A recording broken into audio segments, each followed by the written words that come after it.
Então vamos iniciar agora nossos trabalhos com a sessão Como Eu Trato.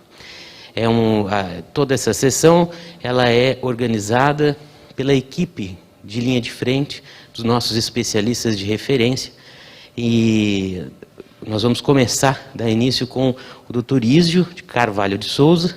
Ele é médico endocrinologista da Santa Casa de Araçatuba, também participa, atuante na linha de frente do combate ao Covid, e vai apresentar palestras sobre diabetes e distúrbios endócrinos no Covid-19. Dr. Ísio. Obrigado, Fábio. Agradeço o convite.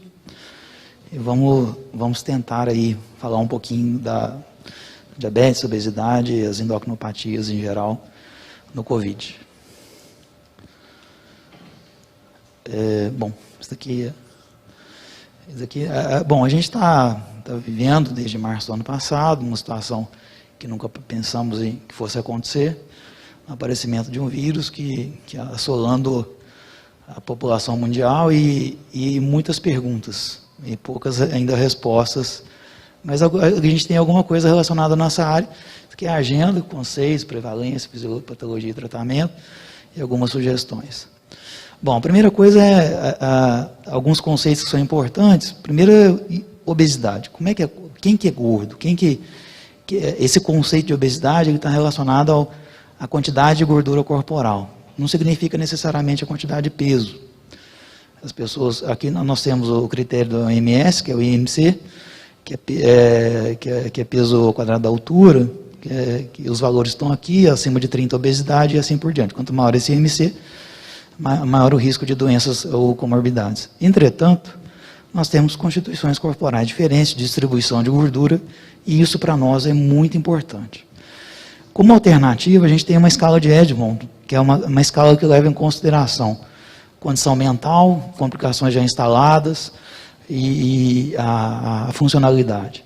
Então, acho que é interessante, eu coloco isso, para a gente entender que, na verdade, você tem que ficar atento, porque IMC não é um critério tão bom assim, na individualidade. Ele é um bom critério para estatística, epidemiologia, etc. Edmonton é uma sugestão, acho que é interessante. Você já tem comorbidades instaladas, a parte mental, a parte de capacidade funcional. Isso é bem interessante, é uma escala que pode ser utilizada. Bom, outra coisa é o conceito de síndrome metabólica. O que é síndrome metabólica? Toda pessoa obesa é doente, porque a obesidade é uma doença. Nem sempre. A gente tem aqui as definições de síndrome metabólica, mas basicamente ela correlaciona a obesidade, aumento de triglicéridos, redução de HDL, hipertensão e hiperglicemia. Então você tem os critérios, que são vários critérios, a gente tem aqui NSEPT, o que a gente mais segue do IDF, que na verdade é a relação de circunferência e quadril, a maior de 90 em homens, acima de 80 em mulheres, e 2 das 4 alterações. Isso é importante, a gente identificar aquele paciente que dá entrada no hospital, que você atende no ambulatório, que esses pacientes que têm uma circunferência abdominal maior, já têm uma hipertensão, têm uma dislipidemia, são os pacientes que têm mais propensão, talvez, a terem doenças já instaladas que você não sabe. No diabetes tipo 2, eu gosto de ressaltar, porque isso aqui é uma parte conceitual, o diabetes tipo 2, na verdade, é uma doença que que é um modelo que está mais relacionado à Covid, mas o diabetes tipo 1 também acontece, porque há uma hiperglicemia severa, mas a gente está relacionado mais à obesidade. Então, a gente separa os diabetes, basicamente, de uma forma tentando ser mais acadêmico, pensar naquela pessoa obesa, com dislipidemia, hipertensão, hiperglicemia e ácido úrico. É uma síndrome metabólica já numa estágio mais avançado, quando ele tem um diagnóstico de diabetes, na verdade. E os pacientes de diabetes insulinopênicos. É interessante porque, assim, são aqueles pacientes que estão no diabetes na fase mais avançada, ou diabetes LADA, que é um diabetes autoimune no adulto, ou um diabetes tipo 1, ou um diabetes MOD, que é um diabetes monogênico, onde há uma deficiência na produção de insulina, ou um paciente pós-pancreatite. Então, são modelos de pacientes diferentes. E quando você se depara com um paciente diabético durante a internação, o paciente que está ficando grave, desaturando, você tem que pensar que, por exemplo, às vezes você tem um paciente diabético, um paciente magro, mas, na verdade, você tem que perguntar na sua anamnese, na sua história, na história clínica, ele já foi obeso? Esse paciente que já foi um diabetes tipo 2, que há uma falência pancreática, uma redução na insulinemia, ele vai tornar-se um paciente magro. Na verdade, ele vai tornar-se um paciente sarcopênico. E provavelmente com múltiplas complicações já instaladas que talvez ele não saiba. Então, esse é o paciente que vai infartar, esse é o paciente que vai trombosar, esse é o paciente que vai entrar em falência renal. Então, na verdade, é o predomínio da insulinoresistência e o predomínio da insulinopenia. Tá? Então, diabetes é uma doença que tem vários subtipos diferentes, em fases diferentes. Né? A gente sempre no ambulatório, a gente ressalta isso, né? Não são todos iguais. Isso aqui é uma coisa que não tem nada a ver com a questão do diabetes, mas eu acho bem interessante, que é a síndrome de Dunning-Kruger, que isso aqui é uma coisa, um gráfico bem interessante, acho que o Luiz vai gostar disso. Quanto menos o indivíduo sabe, mais ele é confiante. Eu leio 2 parágrafos, ele sabe tudo. Morro de medo do que está aqui. Quando ele começa a aprender alguma coisa, aí ele começa a ficar com um pouco de medo. Depois ele chega... Então, assim, a gente está vivendo um momento assim a respeito dessa doença. Eu acho que reflete, e todos nós já passamos ou já tivemos em algum momento alguma situação assim. Isso aqui é descrito por um psicólogo, é bem interessante isso. Tome cuidado. A gente está vivendo um momento de informação e desinformação absurda. E Covid está demonstrando claramente isso na população, inclusive na área de saúde. Todo mundo virou doutor Covid. Bom, vamos falar um pouquinho. Bom, então a gente vai falar agora da prevalência. Agora eu vou vender meu peixe, tá? Bom, diabetes só está aumentando. Só está aumentando, a gente vê as estatísticas, não vou ficar falando muito, 9,6%, aqui tem as projeções para 2045, eu estou vendendo, está aumentando porque a população está envelhecendo, está ficando mais obesa, são os 2 dos 3 critérios que aumentam a incidência de diabetes.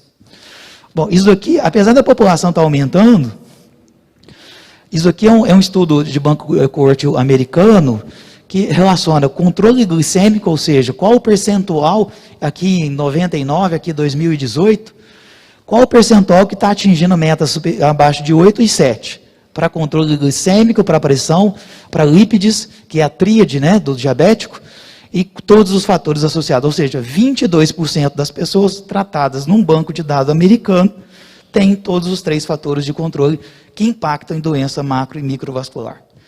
Então nós estamos muito pior que isso aqui. Então é importante, isso aqui é um dado interessante, o estudo ELSA, que quem não conhece, é um estudo longitudinal, em acompanhamento de funcionários públicos do Brasil, talvez seja um dos estudos que a gente tenha muita fonte, que estuda a questão de prevalência de diabetes, impacto cardiovascular, e onde eles aplicaram o TOTG, que é o teste oral de tolerância à glicose, que é o padrão ouro para diagnóstico de diabetes, e daí que vem o dado de onde, por que 50% das pessoas diabéticas não sabem que são, porque, como, você não testou todo mundo para saber? Mas é através de estudos assim, estudos assim bem interessante, e aqui tem esses estudos por cidade. Então, na verdade, o que eu estou querendo mostrar é que nós temos pessoas internando com hiperglicemia, não sabiam que eram diabéticas, pessoas internando por uso de corticoide em doses altas antes da internação, e pacientes diabéticos. Tem um ponto em comum para fazer esse diagnóstico diferencial, que é a hemoglobina glicada, que infelizmente não é todo mundo que consegue fazer. Opa!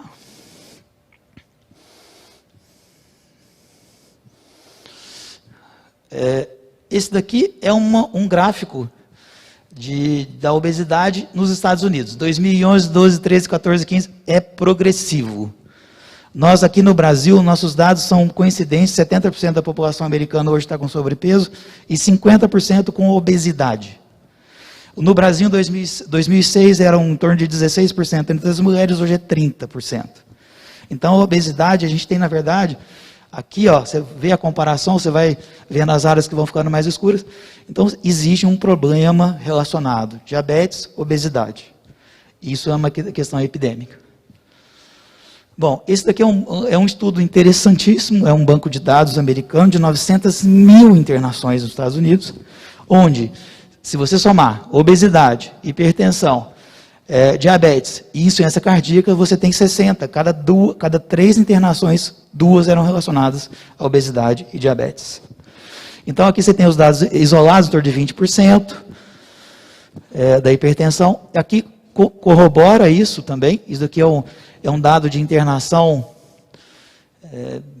eu não estou vendo aqui em cima, é em torno de 22% das pessoas, quantos diabéticos internos? Então, em torno de 20. Então, de cada 5, 1 é diabético. Bom, então eu estou mostrando aqui que a prevalência é uma prevalência forte. Então, o diabetes e obesos, eles estão predominando nesse grupo, e as pessoas de idade, que o outro fator importante é a idade, né? A gente vive. Isso daqui, a gente tem dado americano, isso daqui é um estudo interessante, um estudo francês. É um estudo de 7 dias, um estudo coronado, ele continua em andamento. São 53 centros, aqui é um estudo de 7 dias, um estudo de 28 dias. Qual diabético morre mais? Qual que é o fator de impacto, qual que é o fator isolado naquele indivíduo diabético interno que morre mais? Então você vai ver que é o IMC, são as proteínas C reativa, aumento de enzima hepática, insulina, a plaquetopenia. Então você tem fatores identificados, por exemplo, a metformina é uma droga que aquele diabético está usando, tem menor incidência, tem maior chance de sair do hospital. Ele tem algumas sugestões de redução de mortalidade e menor fibrose pulmonar. Então, porque na nossa cabeça, que a gente está fazendo o controle glicêmico intra-hospitalar principalmente, a gente sempre suspende todos os medicamentos e mantém a insulina. É o padrão que a gente tenta. Mas aqui põe um ponto de interrogação. 20% das pessoas, 1 de cada 5, teoricamente, tem evolução desfavorável entre os diabéticos. Então, são estudos de acompanhamento, 2 pontos dos Estados Unidos e Europa. E aqui uma outra coisa também, porque assim, e a hiperglicemia? Ela mata? Então, isso aqui é uma prova disso, que existe um aumento uma piora da sobrevida, como a curva Kaplan-Meier, de redução de sobrevida quando você tem controle glicêmico. Então, são questões conceituais, aqui corrobora isso. Então, é importante entender, então, que os fatores, esse daqui é um gráfico também de controle de fator de risco de diabético interno que evolui mal. A idade, a presença de comorbidades de insuficiência cardíaca, com insuficiência coronariana. Então, assim, a gente tem muito dado estatístico comprovando que há uma prevalência muito grande entre as pessoas que internam, que evoluem mal com obesidade, com diabetes. E talvez isso seja um dos pontos que a gente chama hoje de não de pandemia, mas de sindemia, que é uma correlação entre 2 pandemias em andamento. Obesidade e, na verdade, obesidade com modelo sindrômico e um vírus que gosta desse tipo de situação, porque a gente vai falar agora. Bom, então aqui acho que todo mundo já conhece as fases da doença, a fase viral inicial, a fase 2, então, e a fase de evolução favorável. Dentro disso, o que acontece? Bom, primeira coisa, isso deve ter sido comentado, o receptor, onde o mecanismo de entrada na célula, então, aonde tem AC2, que é o receptor a angiotensina AC2, quer dizer, célula endotelial, ou pulmonar, ou vascular, no cardiomiócito, macrófago, micróglia, pâncreas, fígado, então, assim, em cada um desses ambientes, você pode ter um desfecho desfavorável. Então, você tem a evolução desse vírus. Agora, o mais importante, que é óbvio, nas síndromes pulmonares de pneumonia que a gente tem visto aí. Mas, a gente tem, então, vai começar a falar do modelo aqui, por que tem esse choque de obesidade, diabetes, o que é diabetes? Na verdade, o problema é no tecido adiposo, é na célula adiposa que começa toda a história da síndrome metabólica, né? Então você aumenta o ácido graxo e essa intercomunicação aqui entre músculo, pâncreas e fígado, onde há o controle da glicemia. Quando você tem aumento de liberação de ácido graxo pelo tecido adiposo, você tem um comprometimento do efeito da insulina nesses órgãos e uma sobrecarga pancreática para compensar esse mau funcionamento. Aqui é um modelo já apresentando isso. Então, é o tecido adiposo o centro da história, onde ele há um aumento, um predomínio na liberação de ácido graxo, fatores inflamatórios, protrombóticos, uma intercomunicação fígado, pâncreas, músculo, que isso acaba levando a um dano vascular, que é o final da história, que normalmente é a maior causa de mortalidade desses pacientes. Bom, então, aqui é um modelo de adipócito, pré-adipócito, pra-adipócito, onde tem, aqui você viu aqui embaixo os pacientes, quer dizer, dos pacientes, um modelo de adipócito com insulinoresistência, sem insulinoresistência. Então, esse é o adipócito que está no tecido gorduroso periférico subcutâneo. Esse é o adipócito que está no tecido ectópico, que a gente chama visceral. Então, predomínios de macrófagos tipo 1, por exemplo, muito maior aqui nesse tecido adiposo, onde é um dos fatores importantes na liberação de citocinas inflamatórias, interleucina, e aí vai. E você percebe que ele não tem limite. Não há uma limitação desse tecido, então com um extravasamento de ácido graxo. Então, esse talvez, que é um fator que se estuda muito na etiologia, fatores genéticos associados a fatores comportamentais.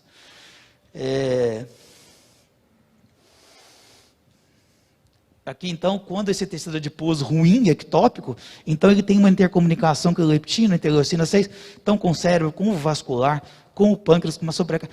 Então, esse processo todo, conjugado com uma situação de obesidade, você acaba tendo, na verdade, uma inflamação crônica de baixo grau.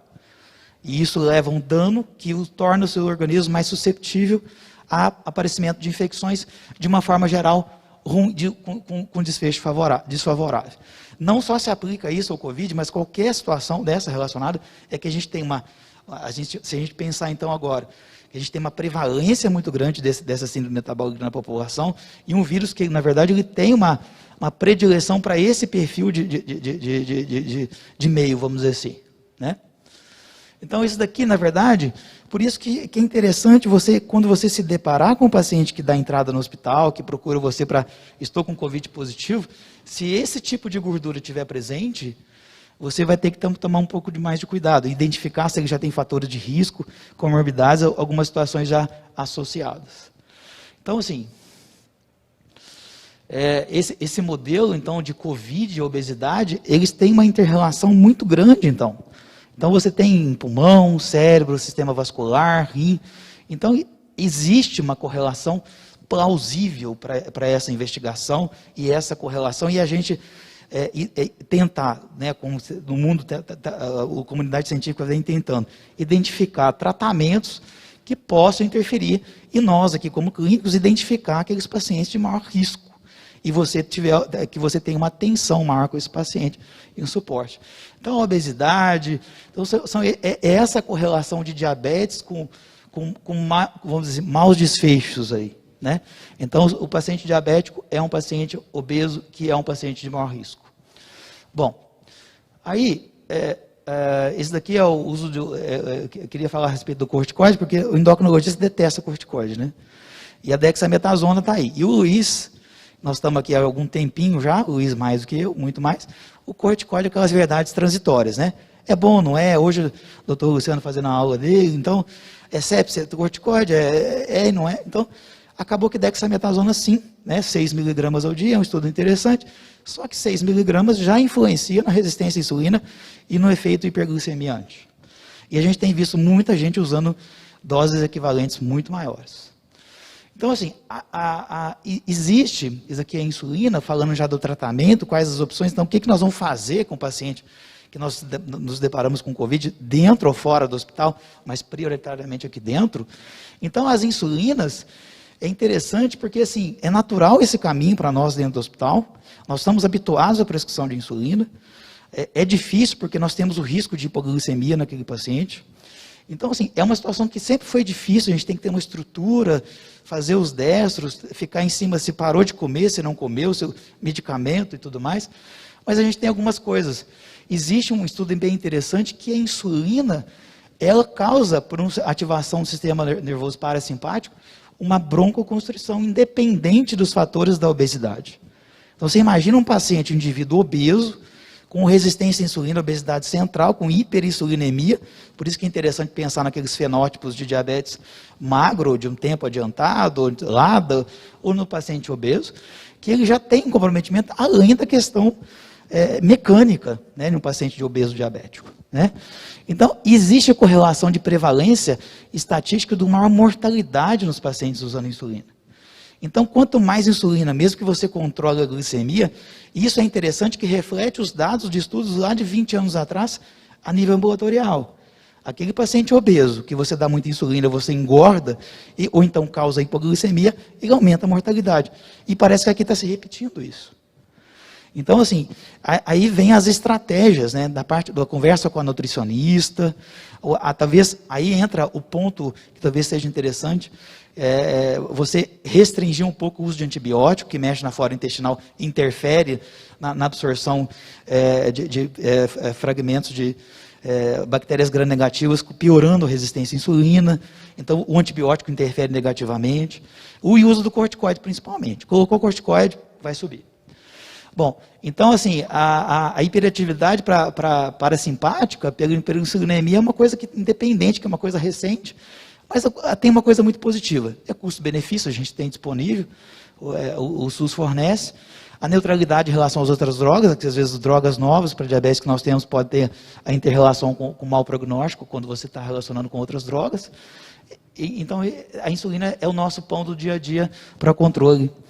Bom, aí vem um problema muito sério.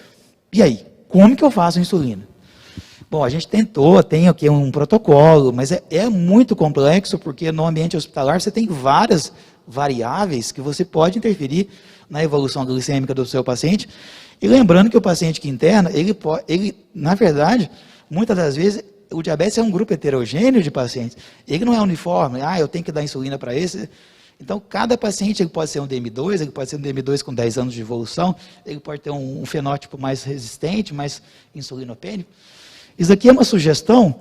Então, aqui, os pacientes diabéticos tipo 2, né, que estão com um controle bom, vamos dizer assim, menor que 200, então você vai fazer destro de 6 em 6 horas e você vai fazer insulina de resgate. Pacientes que têm 200 a 300, você vai começar uma insulina basal e você vai fazer destro insulina de resgate. Aqueles pacientes com hiperglicemia mais severa, aqueles pacientes que você vai fazer insulina basal e insulina conforme a alimentação do paciente pré-prandial. Aqui tem pacientes que já internam mais hiperglicêmicos que já vão direto para cá. Então, e aqui tem os pacientes de UTI, que são os pacientes que internam e comem hiperosmolar, ou então síndrome cetoacidose diabética. Eu acho que é um modelo bem interessante, bem prático, né? E a gente tem que procurar sempre melhorar, porque a hiperglicemia é um fator independente de mortalidade dentro do hospital.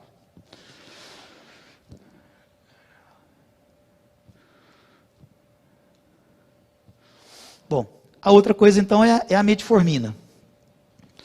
A metformina, ela, que é uma biguanida, ela tem alguns pontos negativos, por exemplo. Então, o risco de acidose lática. Né? A gente viu pouco isso, hoje questiona-se isso, aqueles pacientes, principalmente com redução de taxa de filtração glomerular, são mais susceptíveis, e é uma doença que caracteristicamente evolui com insuficiência renal. Então, assim, mas há informações de que a metformina... Então, eu diria que naquele paciente aqui em cima, você talvez esteja tranquilo para deixar, mas esse paciente tem que ficar em cima, porque ele pode evoluir de forma desfavorável e você relacionar isso à acidose lática. Né? A interação medicamentosa, que talvez seja por alguns, por exemplo, antifúngicos, por exemplo, com fluconazol, pela questão da hepatotoxicidade, que você aumenta muito a minha vida. O efeito positivo, que tem esse efeito anti-inflamatório, menor mortalidade, porque existe uma correlação no estudo coronado, e os efeitos antifibróticos que ela tem independência nesse pulmão, que talvez seja um problema, que já foi dito hoje pela manhã, que futuramente talvez nós temos muitos pacientes com fibrose pulmonar para serem tratados. As sulfas. Aqui a gente tem hoje vários medicamentos novos na questão do diabetes no tratamento hoje. Esses daqui são os inibidores de SGLT2, são medicamentos que têm efeito glicosúrico, e com impactos na redução de doença cardiovascular. Eles não têm simplesmente um efeito diurético, eles têm efeitos no sistema nervoso simpático, bomba de sódio e hidrogênio, com redução de pH intracelular, onde isso é bom, benéfico para, vamos dizer assim, benéfico porque o vírus não gosta desse ambiente. Ele tem marcadores de estresse oxidativo, de proteção. Então, ele tem, na verdade, uma questão que chama-se plausibilidade, você pensar em utilizar isso em pacientes mesmo hospitalizados. Então, prevenir o curso, porque a gente tem hoje resultados de estudos clínicos em pacientes diabéticos tipo 2 ambulatorial, com redução de mortalidade cardiovascular, que talvez seja um modelo desse COVID. né? Então, essa atividade sobre a C2 pode ser útil na evolução das síndromes respiratórias. Um dos pontos negativos que ele tem é o custo. É um medicamento que agora começou a ser fornecido pelo SUS, a nível ambulatorial, para pacientes acima de 65 anos. A interação com outras drogas, que a gente não sabe, a gente não tem muita informação de estudo randomizado. E agora a gente tem um estudo feito recentemente, agora, foi apresentado, e não foi publicado ainda, foi apresentado no último congresso, uma semana atrás, que é o Congresso da Associação Americana de Diabetes, que é o estudo DAR-19, que é essa questão que os pacientes de Covid têm uma mortalidade maior por síndromes cardiovasculares, a associação renal, insuficiência cardíaca, por exemplo, e morte súbita, principalmente talvez pela parte renal, porque é um medicamento que evolui de uma forma preventiva nos pacientes ambulatoriais. Então criou-se essa hipótese de que essa droga pudesse ter um efeito positivo sobre esses pacientes Covid positivos. Então fizeram um delineamento de um estudo, onde deram para esses pacientes durante 30 dias de acompanhamento.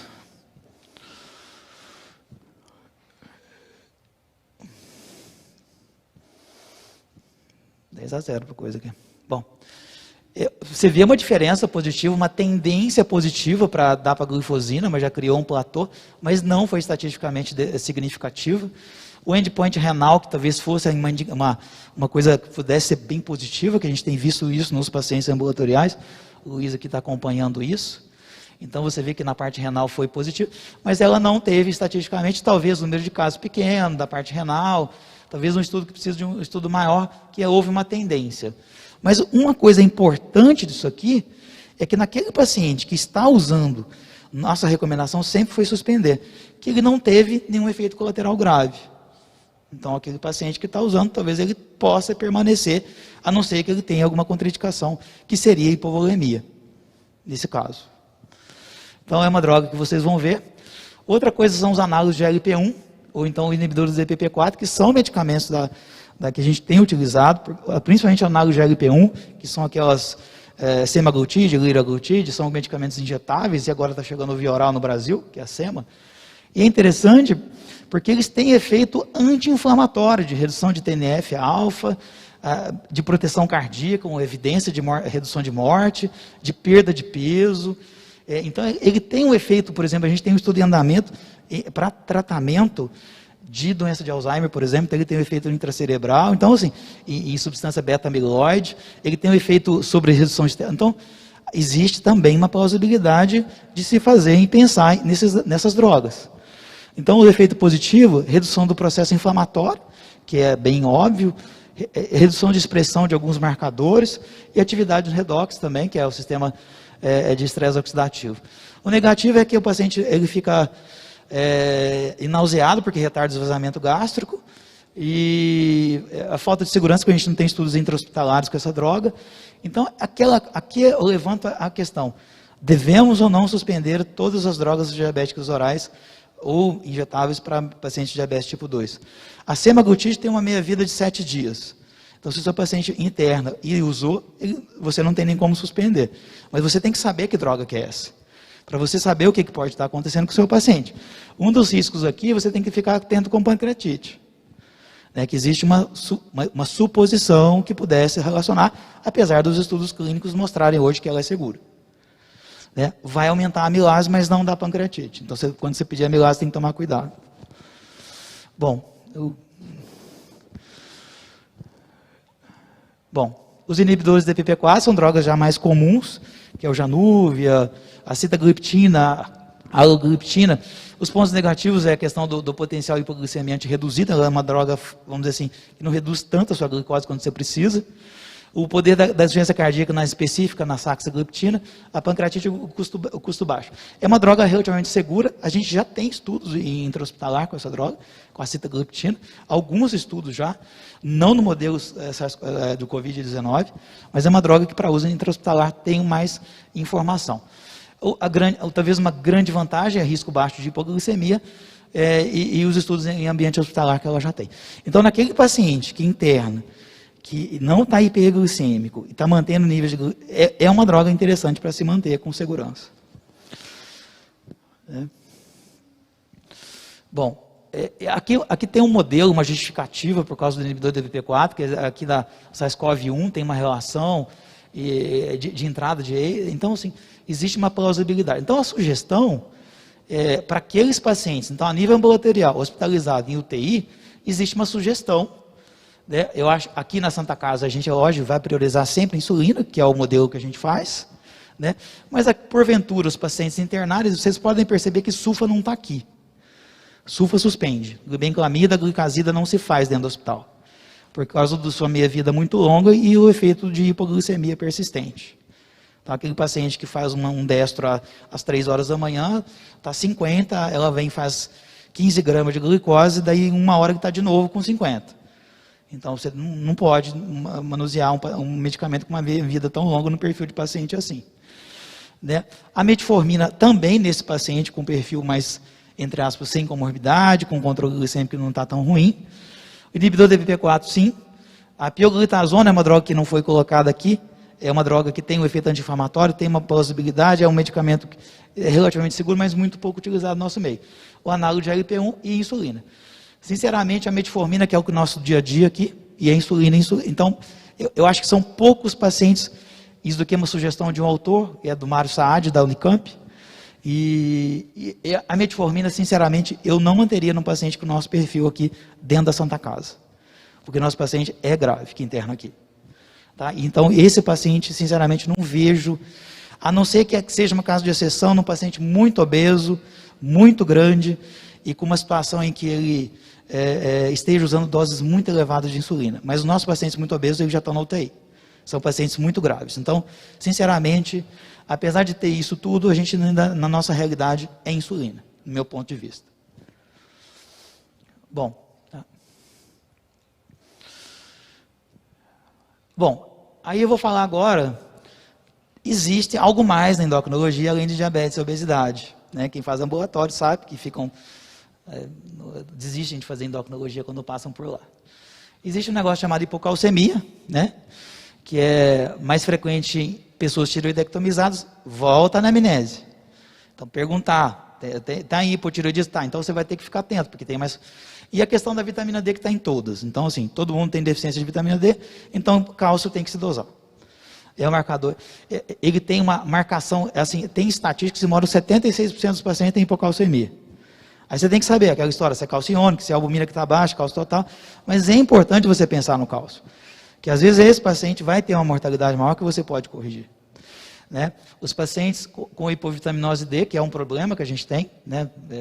A questão de Dunning-Kruger aqui, né? Todo mundo sabe de vitamina D, então dá para todo mundo, virou um grande problema. A deficiência e a insuficiência são realmente benéficas, fora isso, a gente não tem nenhum dado a respeito. A correlação com estudos observacionais, estudo observacional é uma coisa, estudo de evidência é outra coisa. E a sugestão de suplementação num grupo específico são os idosos, que talvez tenham um benefício maior evidência de que possa trazer algum benefício. Existe uma outra coisa que é a associação com fratura. É lógico que o paciente entubado, sedado, ele não vai se queixar de dor. Mas esse paciente de idade, principalmente, você tem um aumento grande de fratura, por múltiplos fatores. É um paciente já doente, é um paciente que você está usando corticoide, é um paciente que você manipula. Então, assim, a pronação. Então, essa questão, tem uma imagem aqui que é de uma vértebra em cunha, né, de fratura, e então tem uma relação com maior gravidade. É aquela coisa, né? Isso aqui é uma prevalência, tem maior fratura em quem é mais grave, mas ele não morre da fratura, mas é um sinal que você encontrar, você pode saber que aquele paciente talvez vai ter uma evolução mais desfavorável. A gente tem um medicamento chamado denosumab, que é o Prolia, que cada vez está sendo mais usado, que é um anticorpo monoclonal, usado de uma forma cada vez mais frequente, por causa das suas evidências de prevenção de fratura em osteoporose. É interessante saber que esse medicamento, como é um anticorpo monoclonal, no início recomendou-se e não se fazer. E agora sabe-se que ele não tem nada a ver com Covid. Pode permanecer. E deve ser feito o tratamento durante a internação. Bom, a outra coisa é a insuficiência adrenal. A adrenal tem receptor AC2, ela sofre o efeito. Ela pode ter tem estudos de autópsia mostrando necrose e morte de células corticais adrenais. E o efeito de sempre, que no quadro séptico a gente tem a possibilidade de trombose e lesão vascular dessas adrenais. O problema é a gente fazer diagnóstico de insuficiência suprarrenal, porque a gente não dosa cortisol. Quando dosa, é muito, o valor, você não tem um padrão, a não ser que ele venha muito baixo, abaixo de 2, para você fazer um diagnóstico. E o teste provocativo com a CTH sintética, que é a cortrosina, nós não temos nem no Brasil atualmente. Então, na verdade, aqui é aquela recomendação de sepsis. O paciente que está evoluindo faz reposição volêmica, droga, não melhorou, hidrocortisona, em doses baixas. É dose baixa. É 50 miligramas de hidrocortisona. Eu faço de 6 em 6 horas, porque a minha vida é de 6 em 6 horas. É 100 miligramas e 50. E se o paciente não respondeu 24, 48 horas, tira. Até porque ele está usando dexametasona, mas a dexametasona não tem efeito mineralocorticoide. A gente não pode esquecer disso. Bom, e lembrar que quais as doses que têm influência na glicemia, que a gente está discutindo aqui hoje. Então, doses superiores a 15, 20 de prednisona. Lembrar que 0,75 de dexametasona equivale a 20 de hidrocortisona na nossa realidade. Então, 6 miligramas vai equivaler a 160 miligramas de hidrocortisona. Então, para ter uma noção de que tem uma equivalência, né? A dexametasona, comparada com a hidrocortisona, talvez a gente... por que a gente não faz hidrocortisona no paciente de Covid?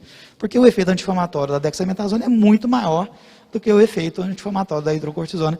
A gente teria que usar doses muito elevadas.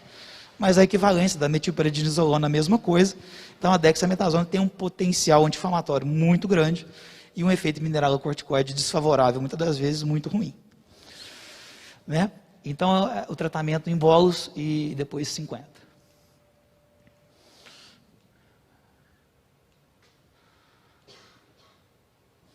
Bom, aqui a gente tem hipófise também.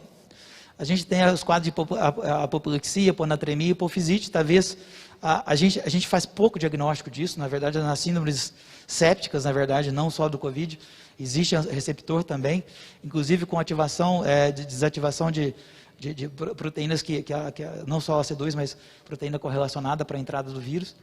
Existe uma relação, mas a gente faz pouco diagnóstico. A hiponatremia é uma realidade no nosso dia a dia, né, dos pacientes que estão internados por vários motivos, mas lembrar que a gente tem uma hipófise também. Mas o mecanismo aqui, que você tem que pensar aqui, que poderia trazer alguma situação de gravidade maior para o paciente, é a insuficiência suprarrenal secundária. Né? Ou então o hipotireoidismo, que o paciente está há muito tempo.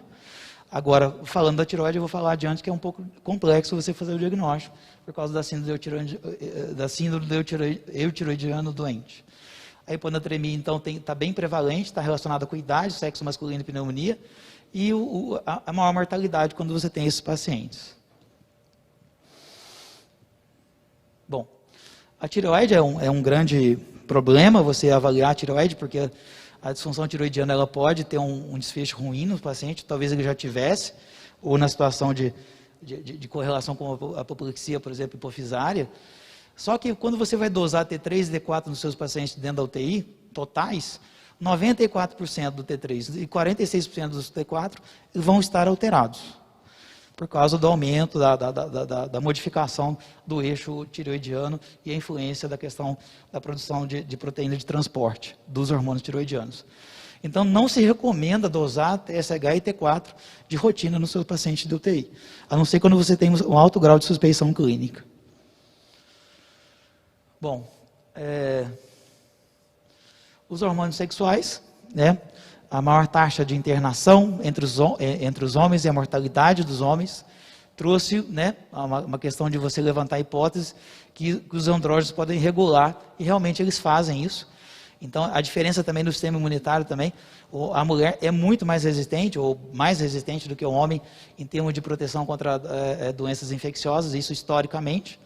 Então, existem alguns estudos, né, com algumas drogas antiandrogênicas, tentando, mas a gente, na verdade, não tem nenhum posicionamento fixo a respeito, tem trial em andamento com antiandrogênico. Mas, sinceramente, eu não acredito muito em bons resultados, não.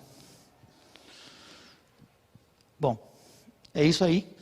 É a união de duas doenças, aí, né, de doenças, num século aí de obesidade e diabetes, uma realidade bem diferente da população, onde o sedentarismo, a alimentação predominam, e um vírus que gosta desse ambiente. Ele se identifica com esse ambiente de síndrome metabólica, de obesidade, na verdade, obesidade é um termo ruim, de gordura ectópica, né? Na verdade, não é nem obesidade que a gente deve usar. Então, assim, então, quando a gente vai atender um paciente, vai receber um paciente, reforça a ideia da anamnese, daqueles pacientes que estão internando, a questão do diabetes, dos medicamentos que estão sendo utilizados em casa. Então, assim, é muito importante valorizar esses dados, né? Então, obesidade, hipertensão, diabetes e insuficiência cardíaca são, em conjunto, associados à idade avançada, com mais de 70 anos, os fatores de maior risco para a mortalidade dos nossos pacientes. E eu acho que todo mundo que trabalha na linha de frente está vendo isso, né?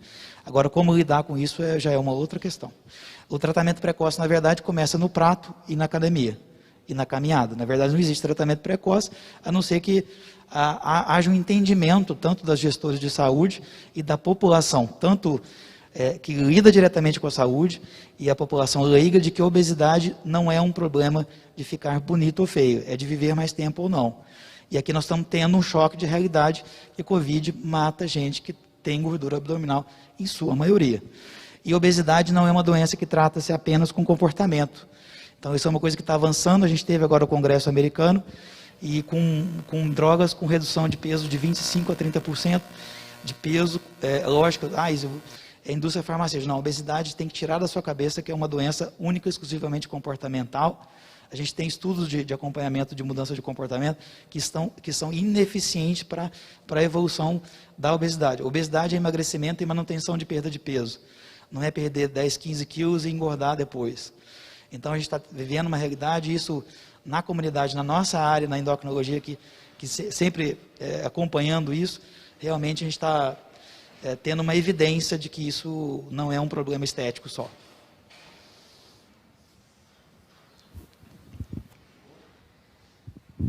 Muito bem, muito obrigado, doutor. Eu tenho uma pergunta. Na verdade, assim, como faríamos, né, no caso notável, né, essa sindemia, né, essa epidemia de obesidade junto com o Covid, né, esse choque de realidade, foi muito esclarecedor. Mas vendo que a forma que nós diagnosticamos, o entendimento da obesidade está cada vez mais refinado, mais complexo, como nós, né, na admissão de um paciente, no caso aqui do Covid, como nós deveríamos abordar e talvez diagnosticar ou até classificar esses pacientes de maneira mais simples, assim, através do MC, através de uma medida de perímetro abdominal? Qual seria a melhor forma, ou se é que existe uma melhor forma, para a gente aprimorar esse atendimento inicial no entendimento? Porque é notável, né, os pacientes que internam, nossos pacientes são sempre graves, mas eles costumam ser mais obesos, né? Existiria uma forma melhor para a gente poder classificar, para poder avaliar em termos técnicos? Bom, Fábio, excelente pergunta. Mais vale uma fita métrica do que uma balança. A fita métrica, ela resolve o problema. Tem tanto a medida da circunferência do pescoço, quanto a circunferência abdominal. Se você fizer uma dessas duas medidas, você já tem uma ideia de que paciente que você tem. Então, as medidas estão lá, acima de 40 para homem, acima de 35 no pescoço, para mulher, acima de 90 para homem, na circunferência abdominal, a 94, dependendo da etiologia, que a gente tem aqui muitos descendentes de japoneses, eles têm uma tolerância menor à gordura ectópica, por exemplo. Então, a gente tem, basta uma fita métrica, né? Então, assim, mas a simples observação clínica de você ver o fenótipo, onde há um predomínio de gordura abdominal em relação à gordura de quadril, você já tem que levantar a suspeita de que esse paciente tenha toda essa história que eu acabei de contar. Na verdade, ele não é um paciente obeso, ele tem síndrome metabólica. Eu acho que é muito importante essa pergunta, porque é diferente. Síndrome metabólica ao paciente obeso, eu gosto de citar os exemplos, né? É o gordinho Faustão e o gordinho Jô Soares. São modelos de obesidade central e modelos de obesidade periférica. Quanto maior a gordura subcutânea, aquela gordura do bem, onde tem predomínio de macrófago M2, que é anti-inflamatório, né? Então, assim, você tem são doenças, são gorduras completamente diferentes. O ponto inicial começa na gordura, né? E essa medida, você tem uma correlação direta. Se você medir a circunferência abdominal de um indivíduo, e ele estiver acima desses limites, por exemplo, a esteatose hepática é quase certeza que ele vai ter. Se você medir a insulina de jejum e fizer um índice de Roma, é quase certeza. Então, assim, a fita métrica é a resposta. Dentre as coisas que eu aprendi, não é, gostei muito do termo adiposidade ectópica, porque, de certa forma, nos livra assim, de uma saia justa, quando alguém nos pergunta, você acha que eu estou gorda? Não, talvez um excesso de adiposidade ectópica e você sai pela tangente, né? Mas, muito obrigado e parabéns pela sua apresentação, tá bom?